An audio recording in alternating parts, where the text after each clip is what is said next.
Basement 5 এর কাজ করতে যে পরিশ্রম, যারা বেসমেন্ট 5 যে বিল্ডিংগুলো আছে বেসমেন্টের কাজ করছেন তারা অবশ্যই জানেন যে বেসমেন্টের কাজ করতে যে পরিশ্রম করা লাগে, প্রচুর পরিশ্রম করতে হয়।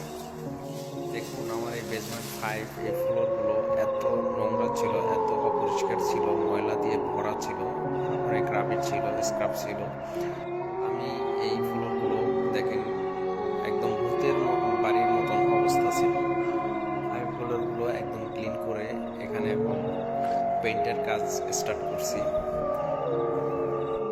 এই পর্যন্ত আমার এই ফ্লোরগুলো ক্লিনিং করতে অনেক পরিশ্রম করা লাগছে। আপনারা যারা বেসমেন্টের কাজ করেন তারা অবশ্যই জানেন যে বেসমেন্ট ক্লিনিং করা যে কতটা পরিশ্রমের কাজ এবং কতটা সময় নিয়ে কাজ করতে হয়।